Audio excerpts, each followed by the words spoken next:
Hello, everyone, and welcome to the Career Advice Series webinar, The Science of Storytelling. I am Emily Roshak, Associate Director of the newly enhanced ABA Legal Career Central, a career center that offers both career development resources and a job board for law students, lawyers, and other legal professionals across all disciplines and career stages. It is my pleasure to introduce our two speakers today. Meghan Daughter has built her career around helping people convey their ideas and find common ground. She founded Portico PR to focus on presentations and meetings, working with teams at Fortune 500 companies, law firms, and two of the 5 largest associations. Nicknamed the Engineer Whisperer for her ability to transform highly technical experts into compelling communicators. She's a graduate of Georgetown University's School of Foreign Service and the University of California, San Diego. Rachael Bosch is an advocate for innovative and organizational professional development. Through her practice at Fringe Professional Development, she works with professionals across disciplines and experience level to improve their professional skills so that their business expertise can shine. With more than 10 years in the legal industry and a background in theater and vocalization, Rachael is able to combine the business and theatrical experiences she has to identify strategic paths for success that can be used to build a successful brand and career. Thank you both very much for being here. Rachael, I'll turn it over to you. Thanks so much, Emily. Meghan and I are really excited to talk to you guys today about the science of storytelling. I'm going to go through our agenda for the day. Emily has done some wonderful introductions for us both. We're going to talk a little bit about the science behind storytelling and how to craft your story. And then we're going to talk to you about the art and the science of delivering that story. But we figured since we're here to talk about stories, let's start with a little story of our own. Recently, I was working with a young associate who came to me frazzled. She had been planning on doing a panel presentation on the topic of the Internet of Things. 24 hours before the presentation was going to start, the partner that she worked for called her and said, "Actually, all of the other panelists bailed. You're going solo." And she was so concerned. She'd never done a solo presentation before. This is a really meaty topic, the regulations surrounding the Internet of Things. And she was really concerned, how was she going to come across to this audience that was going to be filled with GCs, people who were much more senior to her. So we worked together to think about how she could approach this differently. And what she realized is that she had a lot of commonality in place with her audience members in that she uses the Internet of Things every day. They use the Internet of Things every day. So she thought about starting out her presentation talking about how she wakes up in the morning. And when her alarm clock goes off, it signals to the light bulb in her lamp to get brighter. And that's the Internet of Things. Then she goes to her fridge and she might take out the milk, but maybe the milk is done. So when she doesn't replace it, her fridge will add that to her grocery list on her smartphone. She was able to use that story then to connect and create relatedness with the audience members. And when she came back from the presentation, I asked her how it did, and she said it was a resounding success. The partners were very pleased, and she felt as though she had gotten over her nerves and was able to present really effectively, even though it was her first time doing this and she had very little notice. So that story illustrates a lot of the different aspects that we want to use when we're crafting the stories that we use in our day-to-day communications. And Meghan's going to talk to you a little bit more about what I did there that you may or may not have noticed. Hi, hello, this is Meghan Daughter with Portico PR, and at this point, we're going to jump into the science of storytelling. And what we want you to get out of this section is to know what goes into an effective story and why they're so effective. Because if you know why they're so effective and what the ingredients are that go into an effective one, it becomes much easier to use them as a powerful communications tool in your own professional relationship building. And quite simply, the reason storytelling is so effective is because we remember them. I could probably ask each one of you on this webinar to think about what you learned in high school. And if I asked you to recite the third line of the chart of the periodic table of elements, you might be hard-pressed to cite them. But if I asked you what the Scarlet Letter was about, you could probably recall that pretty quickly. And so they're effective because we remember them. And I want to emphasize this point because when it comes to communication, there's some pretty dismal research out there. Most of what we learn and what we hear from our colleagues, we forget within a very short time period. When I set out to start this company, it was born out of a frustration out of how difficult presentations and meetings were. People don't necessarily enjoy creating them. We don't get much out of them. And so as part of this journey to fix the problem, this was one of the pieces of research that really resonated with me. That for all the work that goes into preparing for that interview, or preparing for that pitch for a new client, a lot of that is in one ear and out the other. The other thing that's problematic with workplace communications is that there's very often a disconnect between what it is that we're saying and what it is that they hear. I saw this a lot with media relations when you would have a highly coached CEO or spokesperson talk to a reporter who, in all intents and purposes, should be a professional listener. And the resulting coverage was very often not what actually transpired in the room. And I realized this was happening on a much more massive scale throughout law firms and organizations and in government. And one of the reasons this happens is because of the words that we choose. So this is some self-sabotage that we do to ourselves. What are some of the terminologies that we use in our workplace communications? There are things like innovation, or if we talk about client service, we might say we provide best-in-class client service. Or we talk about our work in legalese or in jargon that really demonstrates, more than anything, a lack of empathy because people don't understand what we're saying. And when we use terms that are overwrought, like innovation, we experience something called semantic satiation, which means that if you hear something often enough, it ceases to have any meaning. So in the same way that at the end of Thanksgiving meal, you can't conceive of looking at another mashed potato or piece of pumpkin bread, you just don't want to hear that word at any other time. And the beautiful thing about stories is we can avoid those. We can provide much richer texture as to what's actually going on. And this gives us much better hope that they'll remember and that they'll understand what we're saying. And I think Rachael proved this point with her colleague. I will remember the Internet of Things, which seems very difficult and abstract to me, but I absolutely understand what it's like to hear the alarm go off and know that if the light's going on at the same time, that's going to get me to act. But to take this example and demonstrate the power of a story just a little bit more, we're going to ask that you experience this story. So let's watch this video. The Super Bowl commercial, and 2014 is no exception. Best Buds is perfect. Take a look.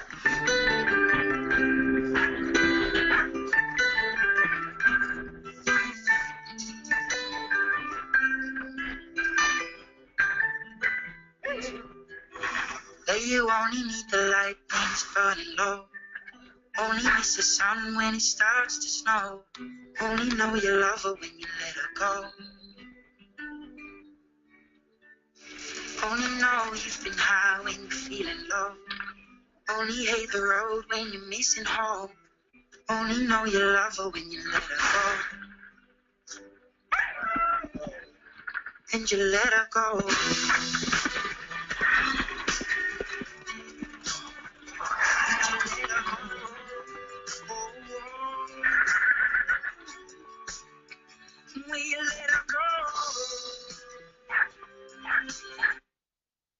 Okay. Now, for those of you who reached for the Kleenex, there's no judgment here. I've seen many grown men and women tear up a little bit at that moment. What just happened there? And you might remember this commercial from the Super Bowl ad. It was so successful in 2014, and in ensuing years, they have a big building on this. And to explain just what just happened, I'm going to turn to another expert. This is Gustav Freytag. He is a German from the 19th century. And you probably might not have heard of Gustav Freytag unless you've heard of this pyramid. And what he wishes he would be remembered by is for his novels. You see, Gustav wanted to be a best-selling author at the time. And he wrote and he wrote and he wrote, and he just wasn't finding that success. And like anyone who is not reaching their goals and they see others succeeding, he wanted to figure out, what is it that other novelists are doing that I'm not?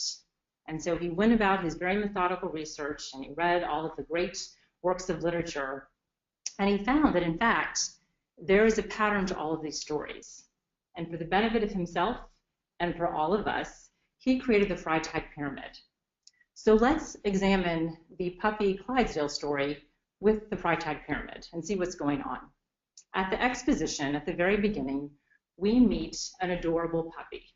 This is our main character. We probably developed some sort of empathy to this character, because who doesn't love a puppy? Now, the rising action is when the puppy meets the Clydesdale, he goes into the neighbor's farm, and then his owner takes him away. He goes back, the owner takes it away. This rising action is inherent in any good story, and what happens is there's increasing tension. And if we are empathetic toward this character, if we like this puppy, if we have any feelings about this puppy whatsoever, we will react on a physiological basis, which means our endocrine system kicks into action, and we start to produce trace amounts of cortisol.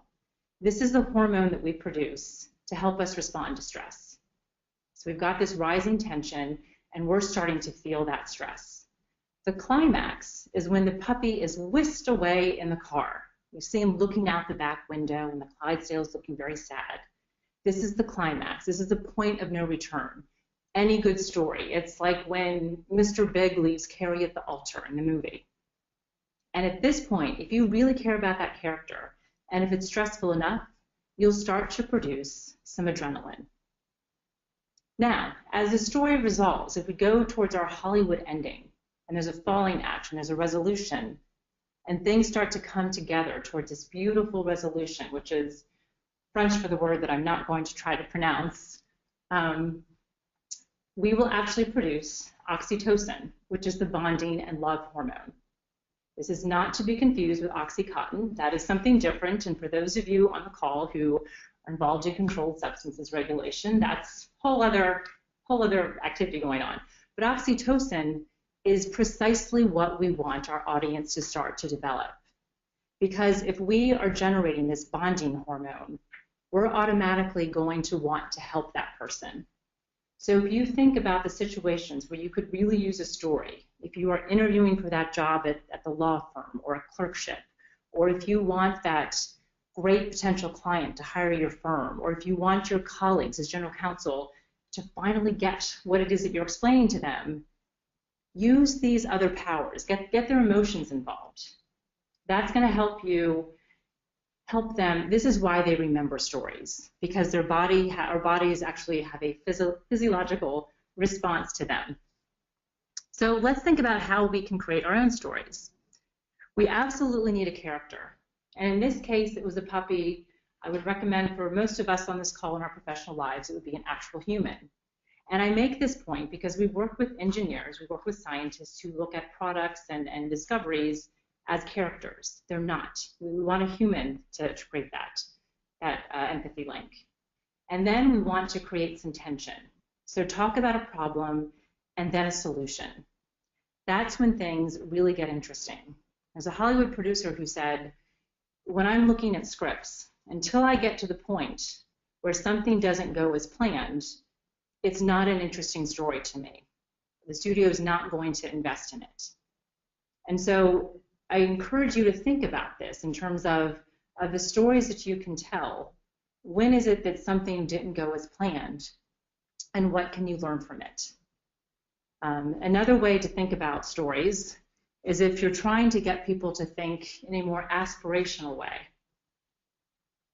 Take them on a journey from contrasting, this is as things are today, versus this is how they could be. This is a very common technique in TED Talks. So you're contrasting that as it is today, this is a problem, as it is, this is how it could be. And I encourage you to think, when you're thinking of your stories, and this goes back to the giving an indication of how much you're comfortable sharing. On one level, if you're talking about what drew you to the practice of law, think about what drove you, what was that aha moment, but also be mindful of when you put something out there, you can't get it back. So you might want to test some of these ideas, how much you want to divulge so that you're protecting your professional brand. And on the other hand, I want you to think about when you're talking about problems that you had, that mistakes that you made. I realize that can be very difficult of a notion to think about, especially in the law profession, where people hire you because you're risk averse, because you help them avoid those minefields. And yet there's plenty of research out there that show if you can show candor, if you can be candid about what went wrong and show that authenticity, you'll accomplish a couple of things that will help you in your relationship building. You're going to show that you're human. You're going to show people that you have enough emotional intelligence to recognize when something went wrong. And you're going to let them in on how you thought, your thought process of getting you out of that situation. So it's balancing the how much do you want to share, how much vulnerability, and who plays that role. And in some of these stories, you might be the hero, you might be the character. I'd also encourage you to think about having your client be the hero or having a colleague be the hero. Show that you can relate to others and help them through their journey, through their Freytag pyramid. It reminds me of a gentleman we worked with a couple of years ago. For purposes of privacy, we will call him John. He, like you all, is an attorney, and he worked for an organization that provided services to other attorneys, whether they were in-house counsel or law firms, and their mission was to make life easier, help attorneys be smarter and more efficient. And he was really good at his job, so good that he was asked to present as part of that ephemeral attempt for thought leadership and to hopefully drive new business and membership. And when I sat down with John, we really struggled. He struggled with this because A, he didn't like to present. He was like Rachel's client, didn't jump at the joy of talking. But B, the idea of selling something just made him feel a little bit icky. And that's something we see across the board in professional services in terms of that transition from doing the work to actually selling it.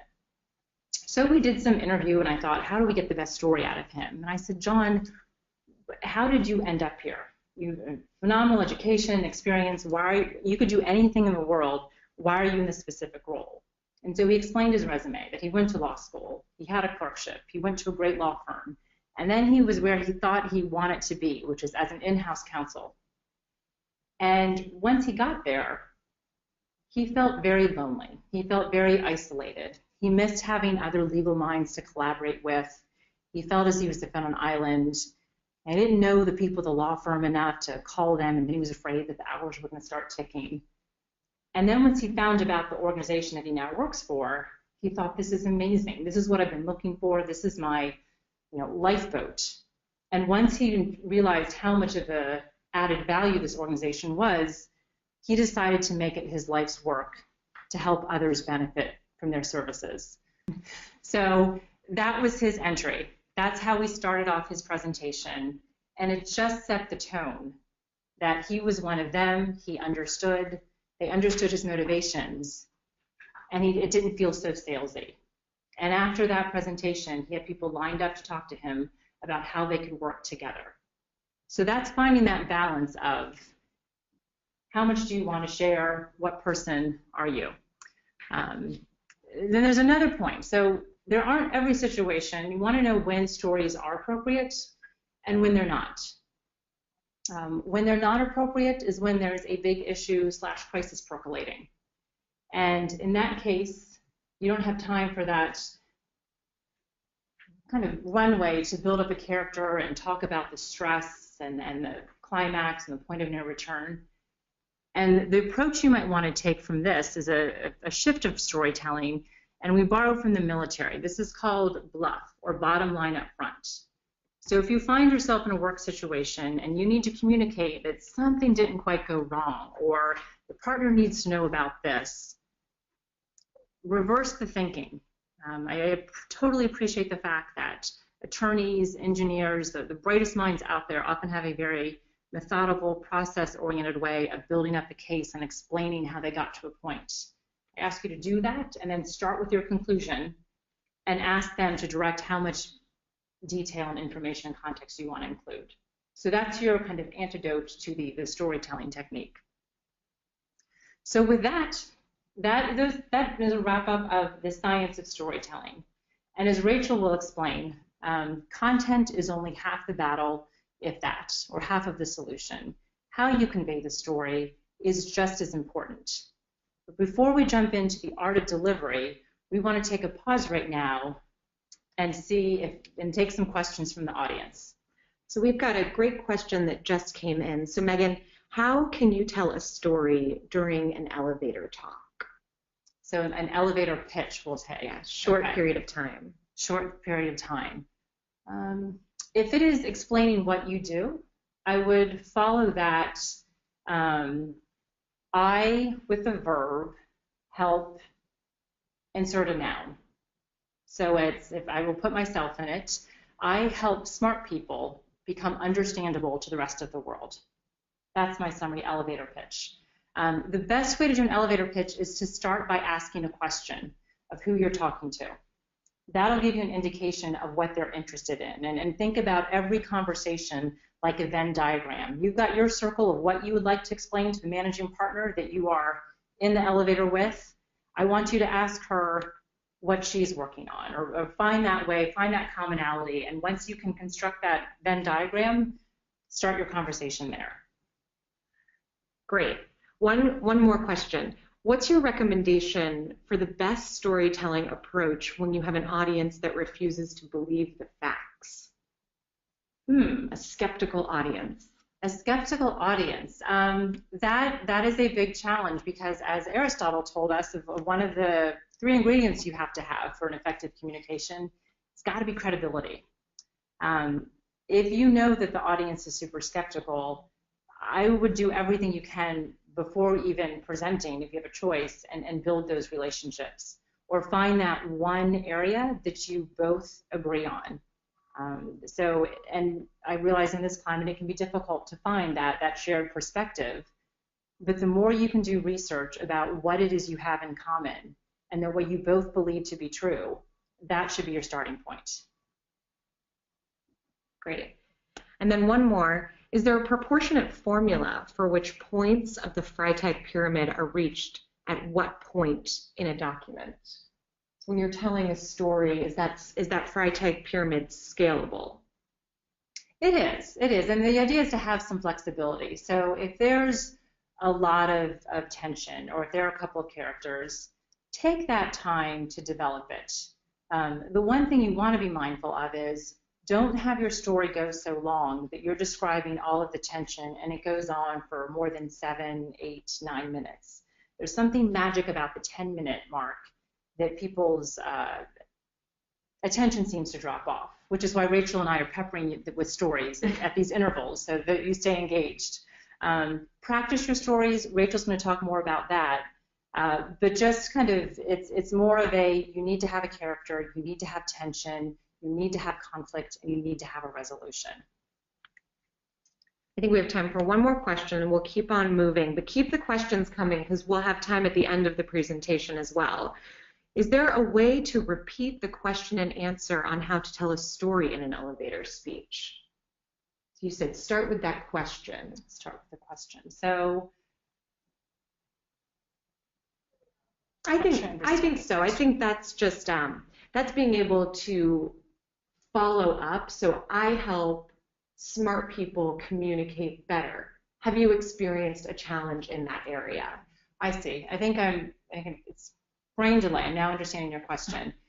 You can repeat the question, and I would actually encourage you to do this. This is one of the things we recommend in terms of being an active listener.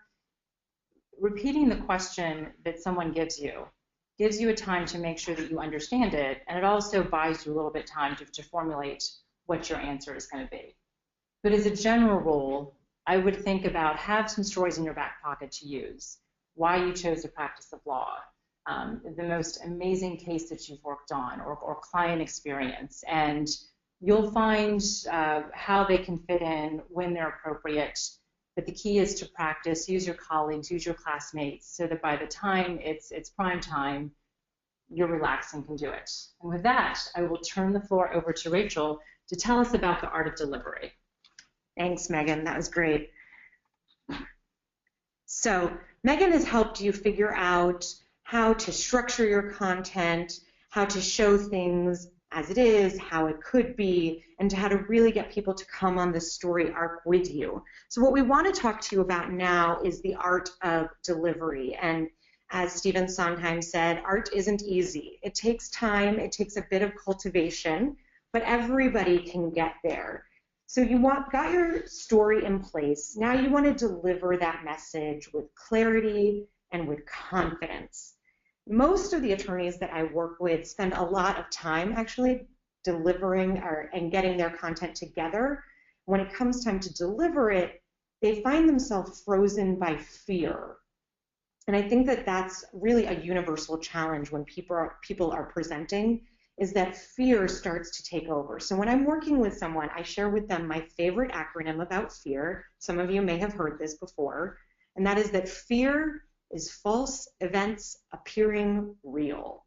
Fear is not usually based in reality, particularly when it's fear of presenting. If it's fear of walking down a dark alley at night, that might be real. But when we're getting on stage, most of the time I hear people say, well, what if they ask me a question that I don't know how to answer? Or what if I trip up on my words? Or what if I say something stupid? And those just aren't a reality yet. And there are things that you can do to make sure that they're not a reality. So we're going to talk a little bit more about the science of fear as we move through this, but I'll ask you to do what I ask most of my clients to do, which is to put fear aside for a moment. And the first thing that I want you to do is think about when you walk into a room, whether it is a large room and you're doing a keynote, or it's walking into that elevator with the managing partner, think about how you want the people in the room to feel. What's the energy that you want to send out there? Because if you know what you want them to feel and you convey that energy, they will actually bring that energy back to you. And I know that that sounds a little woo, right? That's on the woo side of things, but there's some hard science that illustrates the exact same point. Our brains have neurons that have been identified as mirror neurons. And I'm sure based on the name, you can figure out what they're for. Mirror neurons are what you experience activating when you're at a cocktail party and somebody crosses their legs or puts their hand in their pocket. So you just automatically cross your legs and put your hand in your pocket. What's happening in your brain is that your brain has one job, just one job. Your brain is designed to keep you alive. And in this context, when your mirror neurons are firing, your brain is thinking, how can I create some relatedness with this person, right? Because our brains haven't evolved that much. They've always been magnificent, and they've always been driven by keeping us safe and alive. So in the early days of humanity, what our brains were doing when they used the mirror neurons was saying, oh, you're with me, I'm with you, we're safe here together. So there's actually science that backs up this claim that when you walk into a room and you want everyone to feel inspired, or you want everyone to feel curious, or you want them to leave feeling confident, that's when you would use Meghan's as it is, as it could be, right? You want to be aspirational. If you walk in and you convey that energy, people will automatically mirror it back to you because it's what their brains are most confident doing. So most presenters walk into a room and they're coming from a place of fear. And the problem with that is that everyone in that room will pick up on that place of fear and they will mirror that back to you. So like I said, there's lots of science on this, but what's great about mirror neurons is, like the cocktail party example, there's a lot of anecdotal data that also shows this to us. This is a great quote by Dr. Richard Raystack. He's a neurologist who's here in DC. He says, emotions are infectious. You can catch the mood of other people just by sitting in the same room. And one of the best things that I've seen that illustrates this, and some of you may have seen this as well, is there was a YouTube video that went viral a few years ago. There was a staged interaction on a U-Bahn train, like sort of like our metro here in DC or the subway in New York. Two actors walked onto a U-Bahn train in the middle of rush hour. They sat down on the seat next to each other, and they had a colleague on the other end of the train who was taking a videotape of what was happening, but no one knew he was there. The two actors who sat down next to each other shared a video on their phone. The video didn't show anything, but they started giggling. And they kept giggling. And what happened slowly was that the people next to them started giggling. And then the people next to them started giggling. And as you watch this video that the guy in the back of the train is taking, by the end of it, the entire U-Bahn train of people who are just going to work in their normal commute are all giggling to themselves. None of them know what the original catalyst for the laughter was, but it was contagious. And we say that all the time, laughter is contagious. So there's a great example of how you really can control the room by your emotions. So now you know that, you have a lot of authority, and you can walk in and say, all right, I'm going to choose that emotion. And for those of you who see the worksheet that we've circulated, that's the first thing I want you to do once you've set out your story, and when you think about walking into the room, assign an emotion to your presentation. Where do you want people to come from? And then mimic that for them so that they will mirror it back to you. So we said this was going to be called the science of storytelling. It seemed as though we had to show you some brains, at least at some point during this. So I'm going to get a little bit into the brain science. I'll try not to get too geeky on you guys, but for those of you who are in a place where you can move about and without, distracting other people, I want you to take your palm right now, and I want you to hold it horizontally so that your fingers are facing the side of the room. And then I want you to put that up on the palm of your, or the front of your head, on your forehead, like you're taking a fever of somebody. The part of your brain that you are covering right now is the prefrontal cortex. That's where that lives. You can drop your hands now. The prefrontal cortex spans the front of your forehead, and it's really not very large. It's no larger than, say, a few business cards. So it's the smallest part of the brain, but that is where all of your cognitive thinking happens. That's where your active thinking takes place. And we all know that you can only hold a certain number of thoughts in your cognitive thinking. People have estimated that it could be about 7 things that might be there that you're actively thinking about and working through at a time. Most of your thinking happens behind that prefrontal cortex in your limbic system. Your limbic system is where your non-conscious activities take place. That's where your habits are. That's where your biases are, your memories, your fears, and your emotions.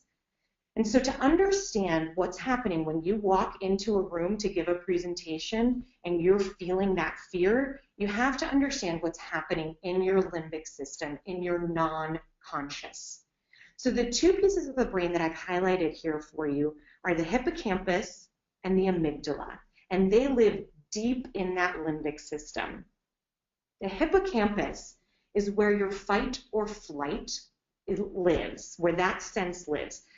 And like I said, the brain really hasn't changed that much over the years.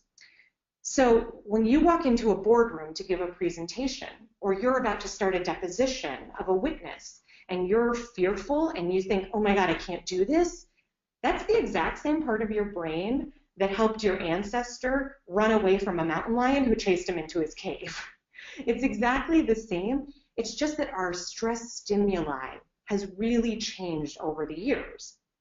But we also know a lot more about the brain now, so we can control this. So when your hippocampus is getting stressed out and you get into that fight or flight syndrome, it tells your amygdala something. So your amygdala butts right up against that hippocampus, and that's where the stress hormones come from. So your hippocampus is like, oh my God, this is a stressful environment. Hey, amygdala, send out those stress hormones, send out that cortisol, send out that adrenaline. And Meghan talked about how we want to elicit small doses of those hormones through using storytelling.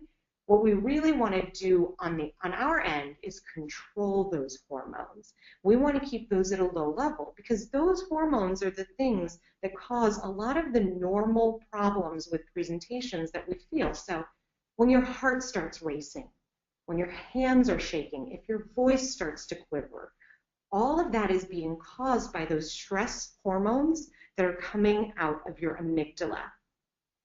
What's interesting about stress is that Kelly McGonigal, who's a psychologist at Stanford, has done some fascinating research. She has been able to show that your stress can affect you physically and emotionally differently depending on how you view stress. People who view stress as bad, and how many of us have heard that phrase, oh, stress is so bad for you. You're going to give yourself an ulcer. Stress is, you got to de-stress. The fact of the matter is, if you believe stress is bad for you, you might very well get an ulcer. Because what her studies have shown is that it's your belief of how stress affects you that actually causes the symptoms. If you are stressed, maybe you've got a lot going on, you're about to head to trial, and you say to yourself, oh God, I'm stressed. Well, that's just my brain trying to keep me safe. I guess I'll move on to the next thing. You probably won't get an ulcer, even if you indicate the same level of stress as the person who believes that stress is bad for them. So you have control over your stress and how it affects you physically. The other really interesting thing about the hippocampus, and I'll stop being brain geeky in a moment, is that the hippocampus holds memories of fear in it. And one of the fun things about the brain is that it likes things that are familiar. So you can start training your hippocampus now, immediately. That's something you can do today. You can tell it, okay, I feel that stress, and I'm going to say that's normal. And your amygdala is going to send out fewer of those stress hormones. You can start building a library of positive stress memories that your hippocampus will hold. Then the next time that you are stressed, it's an accumulative effect. So your hippocampus will pull on that memory and say, all right, stress isn't that bad, it's just normal. So that's something I encourage you all to do now. I know we've got a lot of law students on here, some people who are studying for the bar exam. That's not stressful at all. So when you're stressed about those things, think about, okay, this is just my brain trying to keep me safe. This is the normal reaction to stress stimuli. And you can start changing the hormone reaction that comes from that. All right, so for those of you who, as we mentioned, are in a place where you're not going to be too distracting to other people, we're going to do a little exercise. If you are someplace where you feel like you can't do this, that's fine. There is a visual depiction of this on your handout, and you can try this when you're at home or by yourself later. So many of you have probably read the research that Amy Cuddy has released, or at the very least, you've seen her TED Talk. She talks about how you can change your hormone balance by actually changing your physicality. And this is something that actors have been doing for a very long time.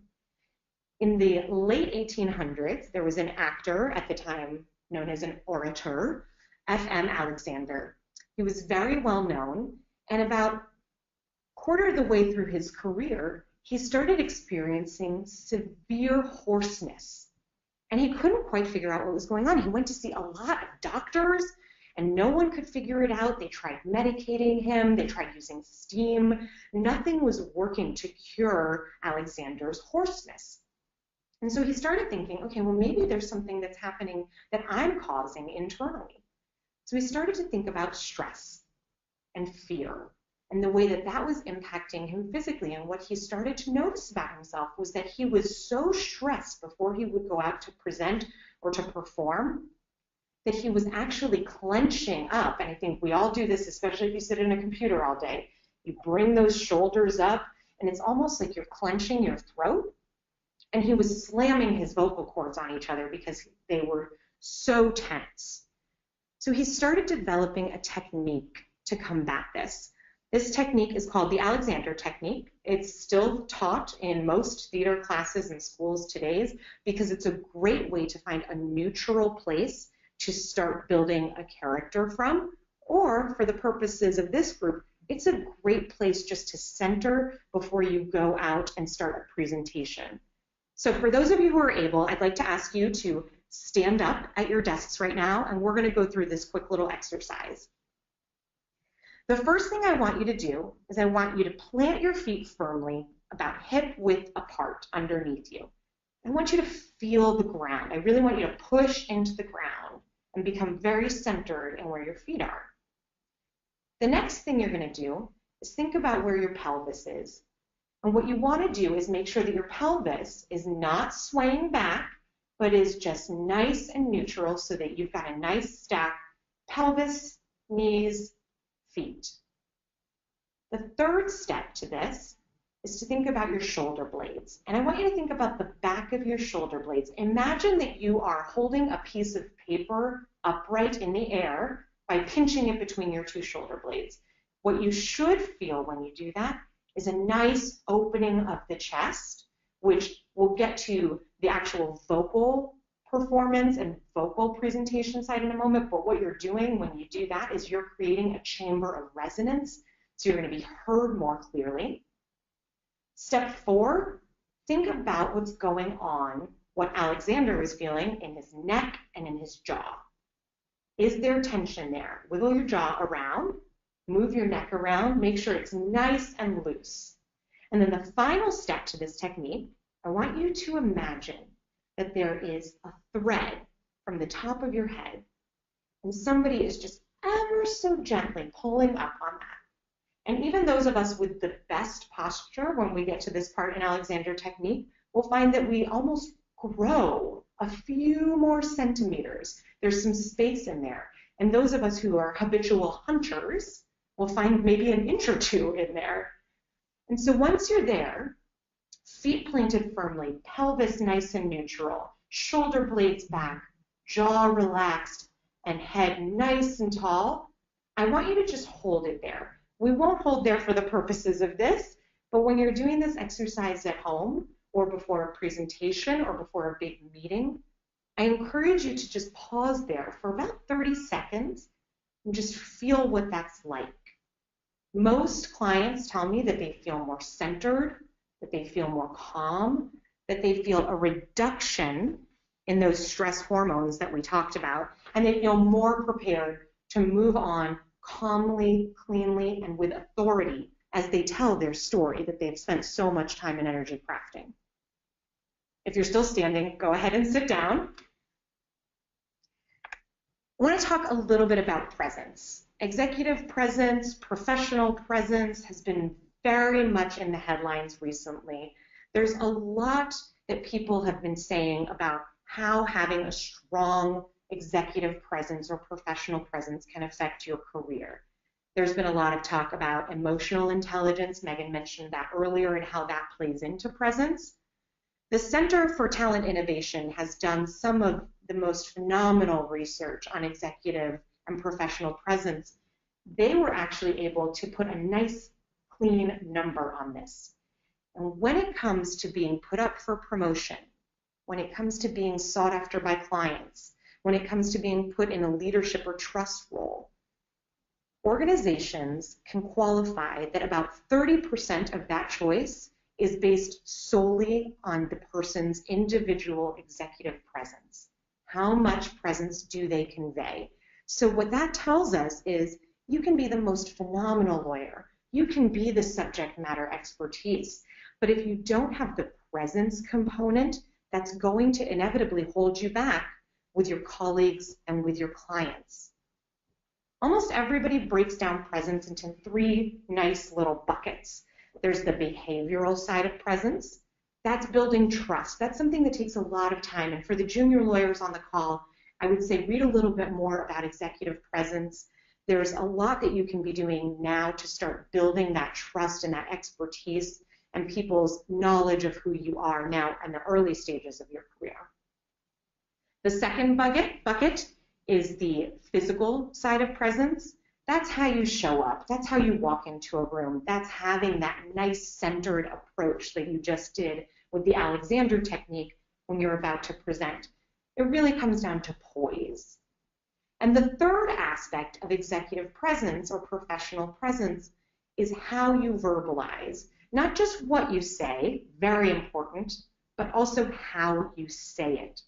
And I think we've all witnessed, or other people have witnessed for us, verbal tracks that can catch up even the most skilled orator. And so we want to talk through a couple of those right now and give you some tips on how to combat some of those.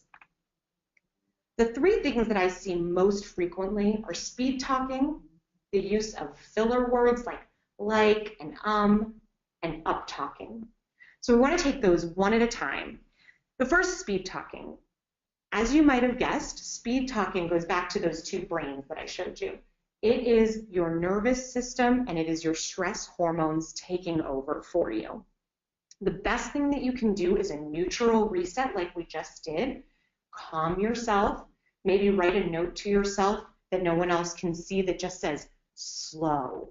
You want to just take a moment, take a breath. The other thing that really helps when I have clients where speed talking is an issue is I ask them to think about the presentation from the audience perspective. You know your content inside and out because you've rehearsed it, but they don't.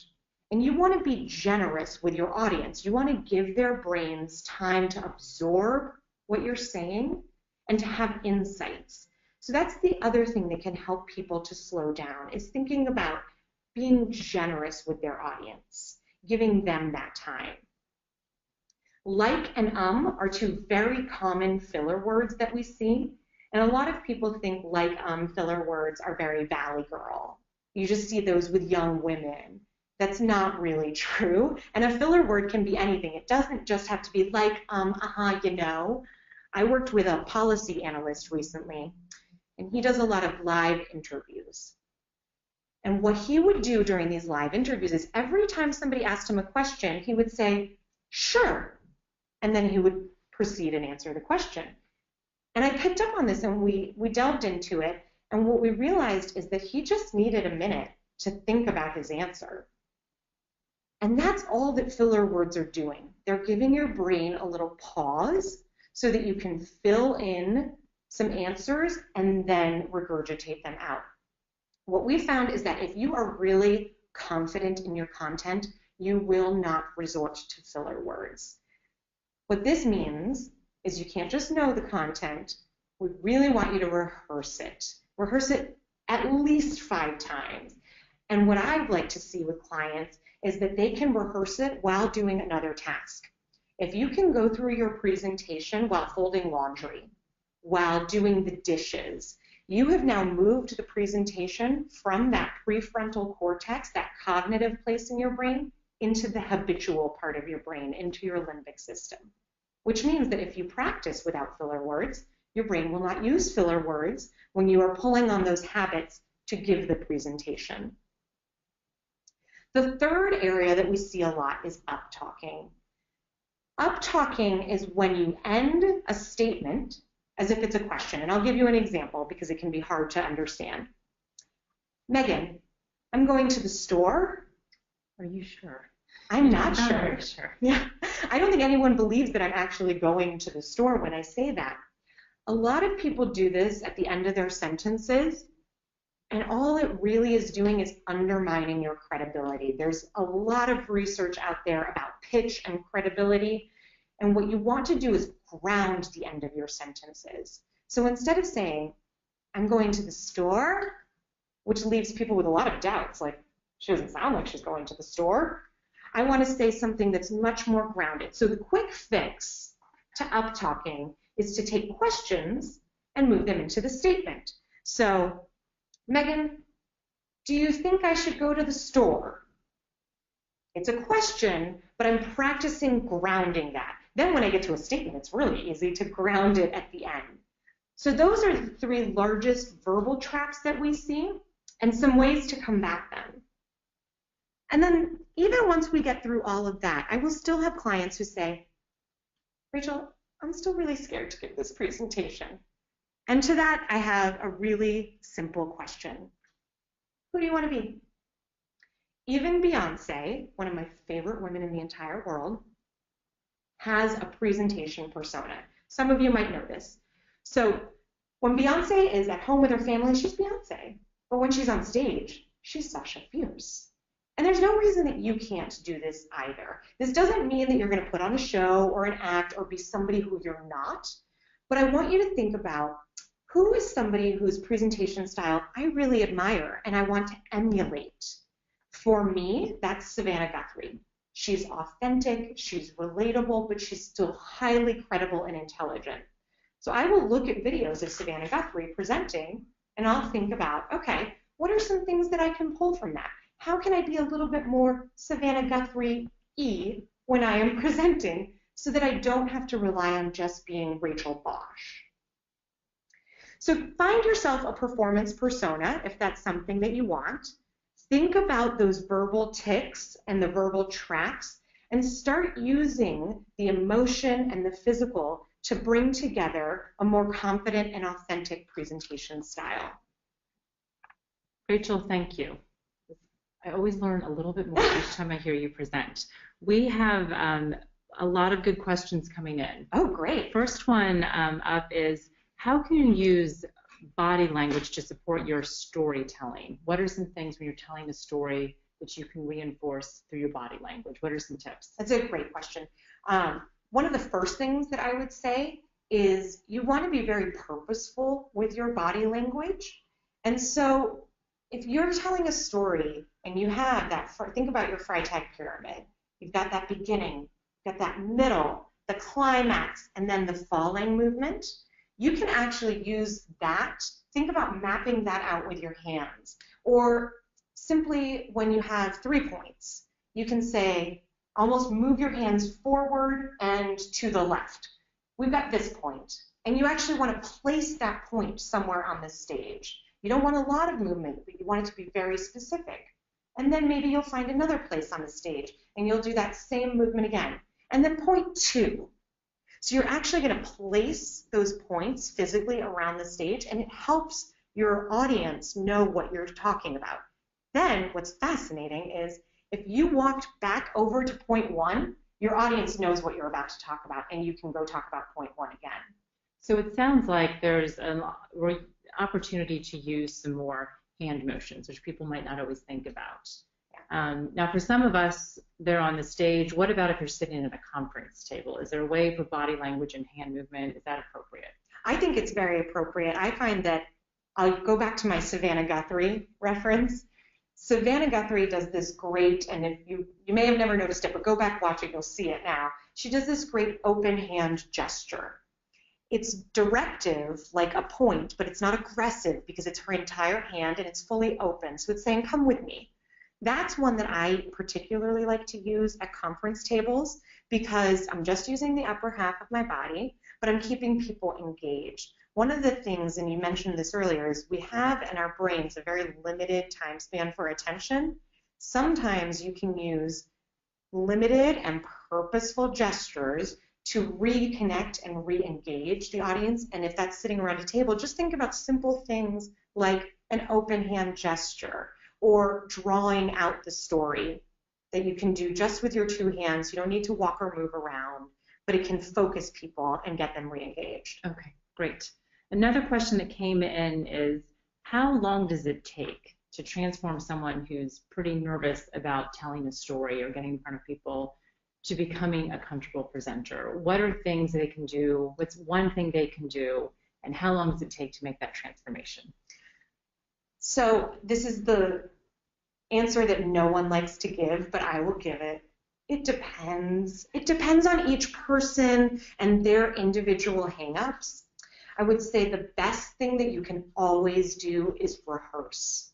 Rehearse, rehearse, rehearse. How do you get to Carnegie Hall? Rehearse.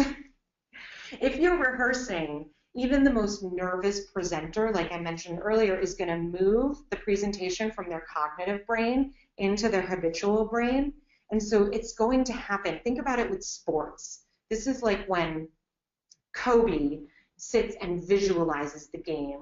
He is going to go through all of the different things that can happen. He's going to rehearse it in his mind. And then Kobe's not sitting on the court thinking, I think I'll go for a shot now. Let me turn on my cognitive thinking. No, he just goes. And you can do the same thing with your presentations. You can just set it into habitual presentation mode. Okay. We have time for one more question, which I'm teeing up.